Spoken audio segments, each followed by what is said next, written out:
ادا کرتا ہوں کہ آج اللہ کے گھر میں بیٹھ کر ہم اور آپ اس کے پیارے حبیب صلی اللہ علیہ وآلہ وسلم کی میلاد مبارکہ کی محفل میں تشریف لائے ہیں ماشاءاللہ، اور تمام یہ نوجوان جنہوں نے اس اہتمام میں حصہ لیا، اللہ تبارک و تعالی انہیں جزائے خیر عطا فرمائے۔ آمین۔ اور یقیناً دھانیرا میں اتنی تو پبلک نہیں ہے جتنی میرے سامنے بیٹھی ہے، لوگ تو بہت سارے ہیں، لیکن اللہ کا یہ احسان ہے کہ اللہ نے آپ لوگوں کو توفیق عطا فرمائی، اللہ نے آپ لوگوں کو اپنے گھر میں آنے کی اجازت عطا فرمائی اور اپنے پیارے حبیب کی نعتیں سننے اور سنانے کی اجازت عطا فرمائی۔ اور تعداد پر بھروسہ اسلام کبھی کرتا ہی نہیں ہے۔ اسلام، حضرت نے کل بیان کیا تھا کہ ہمارا جو دین ہے وہ کوانٹیٹی نہیں، تعداد نہیں دیکھتا، دین اسلام ہمیشہ کوالٹی دیکھتا ہے۔ 313 بدر میں تھے، ہزاروں پر بھاری پڑے، اور کربلا میں تو صرف 72 تھے۔ تو کم ہو مگر پکے ہو۔ اور اس محفل کا مقصد یہ ہے کہ بحیثیت مسلمان ہمارے دل میں اپنے مسلمان بھائیوں کے لیے، بہنوں کے لیے، بیٹیوں کے لیے، ماؤں کے لیے کیا درد ہونا چاہیے۔ اللہ کے پیارے رسول صلی اللہ علیہ وآلہ وسلم فرماتے ہیں، مومن ایک جسم کی طرح ہے، اگر جسم کے کسی ایک حصے میں تکلیف ہوگی، درد ہوگی، تو پورا جسم اس سے متاثر ہوگا۔ اسی طرح مومن کی جماعت ہے، جب کسی ایک کو تکلیف ہوگی تو تمام مومنین کو اس تکلیف کا احساس ہوگا۔ دھیان سے سنیے گا میری بات۔ بزم اصغری فیضان پنجتن پریوار جو خدمت کا کام کرتا ہے 2016-17 سے الحمدللہ 4 سال ہو گئے، اللہ کے فضل سے جو مشن لے کر ہم چلے ہیں یہ مشن محمدی ہے، یہ مشن مولا علی ہے، یہ مشن صحابہ ہے، یہ مشن اولیاء اللہ ہے۔ سبحان اللہ، سبحان اللہ۔ بے سہاراؤں کو سہارا دینا، بھوکوں کو کھانا کھلانا، بیواؤں کی مدد کرنا، بیماروں کی مدد کرنا، یہ میرے اللہ کے رسول کی سب سے پیاری سنت ہے۔ سبحان اللہ، ماشاءاللہ۔ میں آپ کو ایک واقعہ سناتا چلوں۔ اللہ کے رسول جب آپ کی حضرت خدیجہ سے نکاح ہوئی، اس کے بعد آپ کا گزر ایک بستی سے ہوا، ایک صحرائے سے ہوا، تو آپ نے دیکھا کہ کچھ لوگ میدان میں کھڑے ہیں اور بھوک سے تڑپ رہے ہیں، دھوپ شدت کی ہے، کھانے کے لیے ان کے پاس روٹی نہیں ہے۔ میرے آقا چہرے پر مایوسی لے کر جب گھر میں تشریف لائے تو ہم مومنوں کی ماں سیدہ خدیجہ نے جب آقا کو مایوس دیکھا تو عرض کرتی ہے، تاجدار بات کیا ہے، آپ کے چہرے پر یہ مایوسی کے آثار کیوں ہیں؟ اللہ کے پیارے رسول ارشاد فرماتے ہیں، اے میری شریک حیات، اے میری خدیجہ، میں ایک راستے سے گزر رہا تھا، وہاں میدان میں نے کچھ غریب لوگوں کو دیکھا جو بھوک سے تڑپ رہے ہیں، کاش میرے پاس اتنا مال ہوتا کہ میں انہیں کھانا کھلا سکتا۔ اب جس کے ہاتھ میں کل جہاں کی چابیاں ہوں، کل جہاں کی چابیاں، کل خزانوں کی چابیاں اللہ نے جس کے ہاتھ میں رکھی ہو، وہ پیارے رسول کتنی پیاری گفتگو کر رہے ہیں۔ فرماتے ہیں کہ اگر میرے پاس ہوتا، یہ ہمیں پیغام دینا تھا، بیویوں کا اخلاق کیا تھا وہ بتانا تھا، اور ایک مومن کا درد کیا ہوتا ہے وہ بتانا تھا۔ حضرت خدیجہ نے جب یہ سنا تو ماں خدیجۃ الکبریٰ سلام اللہ علیہا نے اشرفیوں کی تھیلیاں لانا شروع کیا، کیا بات ہے، کیونکہ حضرت خدیجہ کے پاس اتنا اللہ نے مال دیا تھا کہ سارا عرب آپ کے مال سے تجارت کرتا تھا، آپ اتنی مالدار تھی۔ اللہ فرماتا ہے کہ جب مال دینے کی بات آئی اسلام کے لیے تو خدیجہ کا مال آگے آیا، اور جب آل دینے کی بات آئی تو خاندان ابو طالب کے بچے آگے آئے۔ تو مال کی بات آئے تو خدیجۃ الکبریٰ یاد آتی ہیں، اور جب آل قربان کرنے کی بات آئی اسلام پر تو حضرت ابو طالب یاد آتے ہیں۔ تو حضرت خدیجہ نے جب یہ سنا تو آپ اشرفیوں کی تھیلیاں لائی، اور میرے آقا کے آگے اشرفیوں کی تھیلیاں خالی کرنے لگی۔ اب آپ اشرفیاں لا رہی ہیں، خالی کر رہی ہیں، اب حال یہ ہوا کہ ایک دیوار کھڑی ہو گئی، اس طرف آقا ہے، اس طرف خدیجہ ہے، بیچ میں اشرفیوں کی جو تھیلیوں کا انبار ہے۔ جب آقا دکھنے نہیں لگے تو حضرت خدیجہ نے ایک ہاتھ سے اشرفیوں کا ڈھیر گرایا، فرمایا حبیب یہ پیسہ بھی کس کام کا جو تیرے دین پر کام نہ آئے۔ عرض کرتی ہیں حبیب یہ سارا مال آپ پر قربان، آپ کے دین اسلام پر قربان۔ حضرت خدیجہ نے وہ سارا مال دے دیا، میرے آقا خوش ہوئے اور فرمایا خدیجہ اللہ تجھے اس کا اجر عطا فرمائے گا۔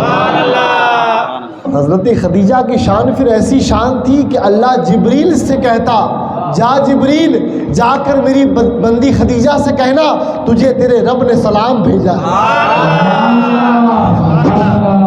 یہ شان تھی، یہ دینے کا جذبہ تھا، یہ خدمت انسانیت کا جذبہ تھا، اور یہی مشن مولا علی ہے۔ مولائے کائنات کا جب آخری وقت تھا، نزا کا عالم تھا، مولائے کائنات جب دنیا سے پردہ فرمانے والے تھے، وصال ہونے والا تھا، اس سے پہلے آپ نے اپنے سارے بچوں کو جمع کیا۔ توجہ رکھیے گا، ہم اہل بیت کا نام لیتے ہیں، ہم اہل بیت کا ذکر کرتے ہیں، مولا علی کی محبت میں دیوانے ہوتے ہیں۔ تو آؤ ذرا سنیں کہ میرا علی کیا تھا، میرے علی کی سیرت کیا تھی۔ مولائے کائنات نے اپنے سارے بچوں کو جمع کیا اور فرماتے ہیں میں تمہیں وصیت کرتا ہوں، میں تمہیں وصیت کرتا ہوں۔ پہلی وصیت نماز کی پابندی کرنا، اور فرماتے ہیں کہ دوسری وصیت مولائے کائنات نے کیا کی؟ مولائے کائنات فرماتے ہیں کہ میرے بعد کوفہ کے یتیموں کا خیال رکھنا۔ توجہ ہے آپ لوگوں کی، توجہ ہے۔ مولائے کائنات نے دو نصیحت کی، ایک نماز کی پابندی کرنا، دوسری یتیموں کی کفالت کرنا، ان کا خیال رکھنا۔ اب جو سچا علی والا ہے وہ نہ نماز چھوڑے گا نہ یتیموں کی خدمت چھوڑے گا۔ اس لیے خانقاہ قادریہ اصغریہ صرف علی کا نام نہیں لیتی، علی کا نام بھی لیتی ہے اور علی کی سیرت پر بھی چلتی ہے۔ یہ ہو گئی علی کی سیرت۔ اب آؤ میں آپ کو حضرت عمر کی سیرت بتاؤں کہ میرے عمر نے یتیموں کا خیال کیسے رکھا۔ حضرت عمر رات کو مدینہ میں گشت کرتے، غریبوں کے گھر کے آس پاس چکر لگاتے کہ ان کے گھر کے حالات کیا ہیں۔ آپ کا گزر ایک گھر سے ہوا، آپ نے آواز سنی، بچے بھوک سے بلک رہے ہیں۔ توجہ رکھیے گا میں کیا سنا رہا ہوں، توجہ رکھیے گا۔ یہ سنانے کی وجہ یہ ہے کہ آپ کے دل کے اندر یہ درد پیدا ہو۔ اور میں آپ کو ایک بات بتاؤں، اگر آپ کے دل میں کسی کی تکلیف دیکھ کر درد نہ محسوس ہو تو پھر آپ اپنے ایمان کا جائزہ لیجیے۔ بہت بڑی بات کر رہا ہوں۔ اگر آپ کے دل میں کسی کی تکلیف دیکھ کر خوشی محسوس ہو تو سمجھ لو کہ آپ کا دل منافق ہو چکا ہے۔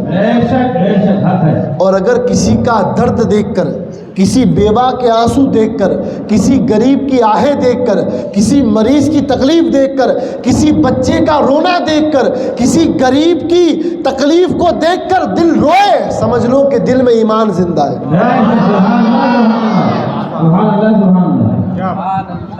تو ایک بار مچل کر گئے تھے نا سبحان اللہ۔ میں بات کر رہا تھا حضرت عمر کی، تو حضرت عمر نے مدینے کی گلیوں میں چکر لگایا، دیکھا ایک گھر سے رونے کی آواز آ رہی ہے، بھوک سے بچے تڑپ رہے ہیں، اور ماں کہہ رہی ہے بیٹا صبر کرو، اللہ کچھ نہ کچھ انتظام کر دے گا۔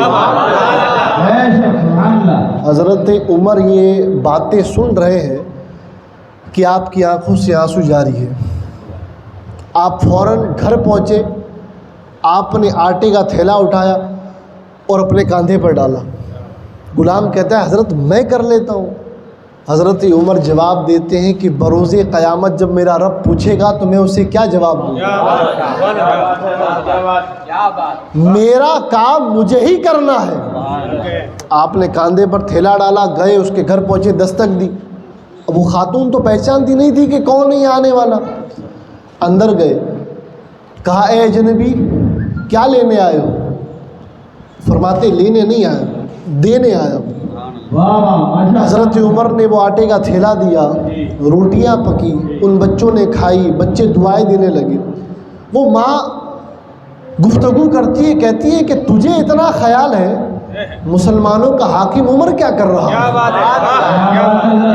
تو حضرت عمر رضی اللہ تعالیٰ عنہ نم آنکھوں سے عرض کرتے ہیں، فرماتے ہیں کہ جس حاکم امت کی تو بات کر رہی ہے وہ عمر میں خود ہوں۔ یہ ہے صحابہ کا کردار جنہوں نے غریبوں کی کفالت کی، اور یہی کردار اولیاء اللہ کا۔ اولیاء اللہ ہمیشہ کھلاتے تھے، پلاتے تھے، بھوکوں کا خیال رکھتے تھے۔ بزم عسکری ایک پریوار ہے، اور اس پریوار کا اصول یہ ہے کہ ہر درد مند کا درد ہمارا ہے، ہر غریب کا درد ہمارا ہے، ہر ضرورت مند پریوار کا درد ہمارا ہے۔ اور میں اکثر کہتا ہوں کہ یہ ضروری نہیں ہے کہ آپ مدد کے لیے ہزاروں دیں، آپ کا 10 روپیہ بھی اگر سچے دل سے دیا ہوگا نا تو وہ 10,000 پر بھاری ہے۔ قطرہ قطرہ ہی سمندر بنتا ہے، ڈائریکٹ سمندر نہیں ہوتا، تھوڑا پانی آتا ہے پھر اور پانی آتا ہے۔ اسی طریقے سے اپنی سوچ کو بدلیں، اور یہ جو پروفیشنل مانگنے والے ہیں نا، جو جن کی عادت ہے، جن کا دھندا ہے مانگنا، ان کو کبھی مت دیں۔ ضرورت مند 2 قسم کے ہوتے ہیں، توجہ رکھیے گا۔ ایک وہ جو نظر آتے ہیں ظاہری طور پر، اور ایک وہ جو ظاہری طور پر نظر نہیں آتے۔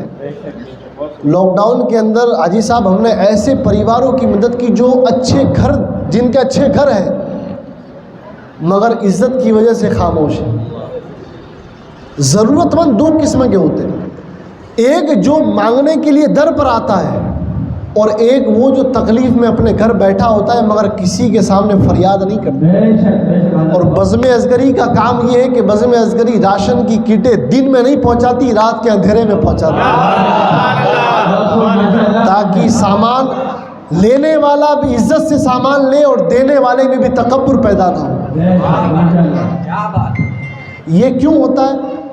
یہ صحابہ کی سنت ہے، یہ حضرات اہل بیت کی سنت ہے کہ خدمت کرو تو رات کے اندھیرے میں کرو۔ اور آج بزم عسکری پریوار، اس پریوار میں دھانیرا کے نوجوانوں کو جوڑنے کے لیے آئی ہے۔ آپ جڑیے، اپنے گھروں میں بزم عسکری کے باکس رکھیں، 10 روپیہ ہو 10 ڈالیے، 100 روپیہ ہو 100 ڈالیے، صدقہ للہ جو ڈالنا ہو ڈالیے۔ ایک باکس بنا لیجئے کہ یہ باکس میری طرف سے میرے اور رب کا معاملہ ہے، میں اس میں ڈالوں گا تو کسی کے گھر اناج پہنچے گا، کسی مریض کی دواؤں میں کام آئے گا، کسی بیواؤں کے سہارے کے لیے کام آئے گا۔ میرے پاس سے ایسی بیوائیں باکس لے کر گئی ہیں، آپ تعجب کریں گے، جو خود مستحق ہے، جنہیں خود دیا جائے۔ ایسی بیوائیں میرے پاس آتی ہیں، کہتی ہیں حضرت ایک باکس دیجیے۔ اماں کیا کرو گے؟ میں جمع کروں گی۔ اچھا دے دیتے ہیں، اس کے بعد 1 مہینہ 2 مہینہ گزرتا ہے، ان بیواؤں کے باکس میں سے 3-3 ہزار روپے نکلے۔ یہ ہے ایمانی جذبہ۔ غریب حالات سے ہے، دل سے غریب نہیں ہے. غریب حالات سے ہے، دل سے غریب نہیں ہے. اس لیے آپ لوگ بھی ہمارے نوجوانوں سے باکس لیجیے اور ہر گھر میں ایک باکس بسائیے. اور اس باکس کا کام کیا ہوگا؟ آپ کے دھانیرا میں جو ضرورت مند پریوار ہیں انہیں ہر مہینے راشن پہنچایا جائے. اگر کوئی ڈاکٹر کا کیس آیا ہاسپٹل میں تو یہ بزم اصغری پریوار اس مریض کی مدد کرے گا. یہ کام کون کرے گا؟ آج دیکھ رہے ہو مسلمانوں کے حالات کیا ہیں؟ دیکھ رہے ہو نا آپ لوگ تو سوشل میڈیا پر مسجدیں جلائی جا رہی ہیں، مارا جا رہا ہے، کوئی پرسان حال نہیں ہے. اپنے سماج کے لیے کون کھڑا ہوگا؟ ہمیں ہی کھڑا ہونا ہے، کوئی کھڑا نہیں ہوگا، کوئی تمہاری مدد کو نہیں آئے گا. ہاں، جو مسلمان ہیں ان کی خدمت کے لیے ہمیں خود کھڑا ہونا ہے. اور انتظار مت کریے کہ فلاں حضرت آئے یا فلاں حاجی قاضی نمازی پیر صاحب سید صاحب آئے تو ہم آئے. نہیں، قوم ہماری ہے. کوئی آئے نہ آئے، میں اپنی قوم کے لیے کھڑا ہوں. یہ جذبہ جب پیدا ہو گیا تو پھر قوم کے حالات بدل جائیں گے، قوم کی صورت بدل جائے گی. میں آپ کو بتاؤں، آپ تعجب کریں گے، میں نے ایسے پریواروں کی مدد کی ہے کہ جنہیں دیکھ کر کوئی کہہ نہیں سکتا کہ یہ ضرورت مند ہے. رات کے اندھیروں میں آتے ہیں، حضرت بولنے کی ضرورت نہیں ہے، آپ کے گھر راشن پہنچ جائے. یہ جذبہ کیسے آیا؟ یہی فیضان اصغر القادری ہے، یہی سیرت حضور بھائی جان ہے، یہی کردار بھائی جان ہے، اور یہی فیضان اصغری ہے. کوئی ٹرسٹ وسٹ نہیں ہے. میں کہتا ہوں ہم کچھ نہیں ہے، نہ کوئی چیئرمین ہے، نہ کوئی پرمکھ ہے، نہ کوئی اپ پرمکھ ہے، کچھ نہیں ہے. بزم اصغری ایک پریوار ہے، اور پریوار میں کوئی چھوٹا بڑا نہیں ہوتا، پریوار میں سب پریوار والے ہوتے ہیں. ایک رجسٹرڈ بنے گا، جو غلہ لے جائے وہ اپنا نام موبائل نمبر لکھوا دے. ہمارے نعیم بھائی ہیں، ہمارے شہباز بھائی ہیں، ہمارے اور بھی جو احباب ہیں، حاجی ناصر وغیرہ. میں کسی کو ذمہ داری تھوپ نہیں رہا، جو خوشی سے لینا چاہے وہ آگے آ جائے. میں یہ نہیں کہوں گا کہ تم سنبھالو، نہیں، میرا کام ہے یہ سمجھ کر آگے آئیے. یہ پیسوں سے کہیں مجھے جلسے تو نہیں کرنے، اس پیسوں سے کام کیا کریں گے؟ ہماری قوم کے دبے ہوئے کو آگے لائیں گے، ان کی مدد کریں گے. کئی پریوار ایسے، دھانیرا میں جب باڑھ آئی آپ سب گواہ تھے، کیا حالات تھے. ہمارے پاس کوئی ایسی تنظیم تھی اس وقت؟ اللہ بھلا کرے وہ زین العابدین علی گڑھ والے کا، جس نے 6 لاکھ روپے کی خدمت کی. 6 لاکھ. ہماری مسجد کی صفحے، مسجد کا مائک، مسجد میں یہ خدمت وہ خدمت، آپ کے گھروں میں راشن. مسلمان تھا، مسلمانوں کا درد تھا. کوئی آیا سیٹ کہنے کے لیے کہ چلو لاکھ روپے میں دیتا ہوں؟ نہیں، کیونکہ تھا ہی نہیں، کہاں سے لائے. اس لیے منظم ہونے کی ضرورت ہے، مضبوط ہونے کی ضرورت ہے. ڈیسا سے بھی ہمارے کئی جو ہے کہ اچھے گھر والوں نے مدد کی. کیوں مدد کی؟ اپنے ہیں نا، یہ پریوار اپنا ہے نا، اس لیے. اور جب اپنوں کی بات آتی ہے تب درد ہوتا ہے. اللہ کے رسول فرماتے ہیں ساری امت مسلمہ اپنی ہے. کسی کو بھی درد ہو، یہ درد اپنا درد بنائے. اور باکس حاصل کریے گا، ہر گھر میں ایک باکس ہونا چاہیے، ہر گھر میں. باپوؤں کو 10 دینے کی جگہ 2 روپیہ دو، 8 روپے باکس میں ڈالو. پوچھے کیوں کم کر دیا؟ کہنا تم تو مانگ لو گے، جو نہیں مانگتا اس کی خدمت ہی تو بزم اصغری کرے گی. نعرہ تکبیر، نعرہ رسالت، فیضان اصغری، فیضان اصغری. جو مانگ سکتا ہے وہ تو حاجی صاحب کہیں بھی مانگ لے گا. ہاں، وہ تو نہیں بھائی کہیں بھی مانگ لے گا. اور مولانا صاحب جو نہیں مانگ سکتے ان کو کون پوچھے؟ کئی بیٹیاں ایسی ہیں کہ جن کے پاس صرف دہیج نہیں ہے اس لیے رشتے نہیں ہوتے. کیا انہوں نے کبھی آپ سے پوچھا؟ کبھی آپ کے پاس آئے؟ نہیں آئے. عزت ہے. مگر بزم اصغری انہیں یہ پیغام دیتی ہے کہ بیٹیوں تمہارا درد ہمارا درد ہے. ان ماں باپ. اور پچھلے دن 3 دن سے تاریخ 29 کو بزم اصغری ڈیسا نے ایک بیٹی کو ڈبل بیڈ دیا. کیا بات. تاریخ 30 کو منڈار بزم عسکری ٹیم نے ایک بچی کو میڈیکل کے لیے 10,000 روپے دیے. تاریخ 28 کو بزم عسکری ڈیسا کی طرف سے ایک ڈیلیوری کیس کے اندر 1500 روپے کی مدد کی گئی. اب آپ بتائیے یہ سب کام یہاں بھی کام آئیں گے اور حشر کے میدان میں. کیا بات. میرے پیارے آقا نے پیاری حدیث بیان فرمائی. میرے آقا فرماتے ہیں کہ جس نے غریبوں کا خیال رکھا میدان محشر میں اس کا خیال رکھوں گا. میں یہ تو نہیں کہوں گا کہ ایوب بھائی 500 روپے لکھا دو. نہیں, ڈبہ ایوب بھائی کے گھر پہنچا, ایوب بھائی اس میں 500 ڈالے تو وہ اور اللہ جانے, 1000 ڈالے تو وہ اور اللہ جانے. اس لیے آئیے, آگے آئیے, زندہ دلی کا ثبوت دیجئے. کوئی آنے والا نہیں ہے, اتنا سمجھ لیجئے. کوئی جگانے نہیں آئے گا, آپ کو خود جاگنا ہے اور جاگ کر اپنے لوگوں کو بھی جگانا ہے. ادھر ادھر سے بلا کر چندہ, فلاں شہر سے وہ آ گیا چندہ. ارے بھائی ہمارے شہر میں کیا, ہمارے شہر میں کیا, دھانیرا میں کیا, دھانیرا میں آ کر کوئی بھی لے جائے, نہیں, بند کریے یہ چندہ. دھانیرا کا پیسہ دھانیرا میں لگے گا. میں اس پیسے کو ڈیسا بھی نہیں لے جاؤں گا. یہ جو پیسہ آئے گا دھانیرا میں, ہماری ٹیم اس پیسے کو یہیں استعمال کرے گی. منڈار میں ٹیم ہے وہ وہیں ڈالتی ہے پیسہ. رانی واڑہ میں جو کام ہوتا ہے وہ وہی کرتی ہے. ڈیسا میں جو پیسہ آتا ہے وہ ڈیسا میں لگتا ہے. یہ کیا بات ہوئی؟ صدقہ ہم نکالے, زکوٰۃ ہم نکالے, کہیں باہر سے آ کر لے جائے تو ہمارے والے کیا کریں؟ ہمارے یہاں سب کروڑ پتی ہے کیا؟ بھائی دھانیرا میں سب کروڑ پتی ہے؟ بھائی مجھے تو معلوم نہیں تھا, سب ہے کیا؟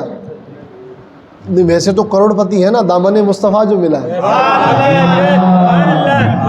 اس سے بڑی کوئی دولت نہیں. مگر پھر بھی حالات ٹھیک نہیں ہے کئی پریوار کے, ہے نا. تو کوشش کریں کہ اپنے علاقے کا پیسہ اپنے علاقے میں لگے. حضور بھائی بابا رحمۃ اللہ علیہ فرماتے تھے کہ اتنی بڑی قوم ہے, یہ قوم کیا نہیں کر سکتی, کیا نہیں کر سکتی. اس لیے منظم ہونے کی ضرورت ہے. ساتھ دیں گے آپ؟ ساتھ دیں گے, ہے نا. ہاں, یہ میرے لیے ہاتھ مت کھڑا کریے, یہ اللہ کے لیے, اللہ کے رسول کے لیے, ہے نا. جو غریبوں کا ہو گیا پھر رب اس کا ہو جاتا ہے. اور مومن تو وہی مومن ہے جس کے دل میں درد ہو, مومن کا, مسلمان کا. اللہ تعالیٰ آپ سب کا آنا قبول فرمائے. آخری بات ہے, یہ جو گولک میں لایا ہوں, یہ آپ نعیم بھائی ہیں, شہباز بھائی ہیں ہمارے, ان کے پاس آپ جب گولک لینا آئے تو اپنا نام, اپنا ایڈریس اور اپنا نمبر لکھوا دیں, اور ہر 1 مہینے یا 2 مہینے وہ ہم طے کریں گے, آپ کے پاس آئیں گی ٹیم اور گولک کھولے گی. اور جس کو جتنا اللہ سے کمانا ہو وہ اتنا ڈالیں. میں نہیں کہتا کہ اتنا ڈالو, جتنا اللہ سے لینا ہو اتنا ڈالو. اللہ تعالیٰ ہم سب کو جزائے خیر عطا فرمائے.